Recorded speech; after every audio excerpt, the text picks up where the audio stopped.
संसदेचं आज संयुक्त सत्र. राष्ट्रपती मुर्मूंचं अभिभाषण. लोकसभा राज्यसभेतील खासदारांना करणार संबोधित. जम्मू काश्मीरमधील दोडा एन्काउंटरमध्ये 3 दहशतवादी ठार. सर्च ऑपरेशन सुरू. 2 AK-47 रायफल जप्त. पंतप्रधान निवासात मोदींना भेटल्या 2 विशेष पाहुण्या. हरियाणाचे राज्यपाल बंडारू दत्तात्रय यांच्या नातींनी मोदींना ऐकवली कविता. पेपर फुटीचे धागेदोरे. डार्क वेबवर NTAची वेबसाईट 18 जूनपर्यंत हॅक असल्याची आणि टेलिग्राम ग्रुपवर परदेशी हॅकर चर्चा करत असल्याचा झी मीडियाच्या रिपोर्टमध्ये खुलासा.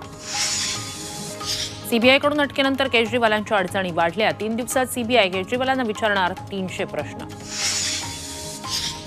सुप्रीम कोर्टातील सुनावणीआधी केजरीवालांना सीबीआयनं ताबडतोब अटक केल्यानं केंद्र सरकारची मानसिकता स्पष्ट करत असल्याचा आपचा आरोप. निरोप द्यायला सभागृहात तर यायला पाहिजे की फेसबुकवरूनच निरोप देता उद्धव यांचं नाव न घेता शिंदेंचा प्रतिटोला. हे पावसाळी अधिवेशन या सरकारच्या निरोपाचं असल्याचा उद्धव यांनी दिला होता टोला.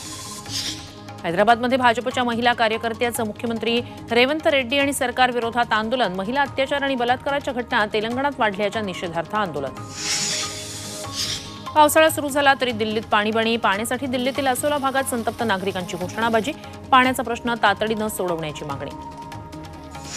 देशात पावसाची आगेकूच. राजस्थानपर्यंत पोहोचला दक्षिण पश्चिम मान्सून. दिल्लीत 29 किंवा 30 जूनपर्यंत मान्सून दाखल होण्याचा अंदाज.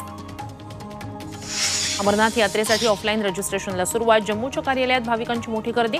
29 जूनपासून सुरू होणार यात्रा.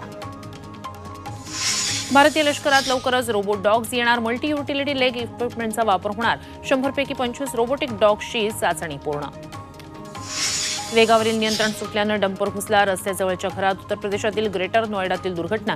अपघातानंतर ड्रायव्हर फरार. जर्मनीमध्ये लठ्ठ लोकांचं डायबिटीसचं प्रमाण वाढल्यानं साखरेवर लागणार टॅक्स. शुगर टॅक्सची रक्कम जनआरोग्य योजनांसाठी राबवणार. संसदेत आग. रस्त्यावर गोळीबार आणि रक्तरंजित गोंधळानंतर केनिया सरकार बॅकफूटवर. कर वाढीचं विधेयक मागे घेण्याचा निर्णय रद्द.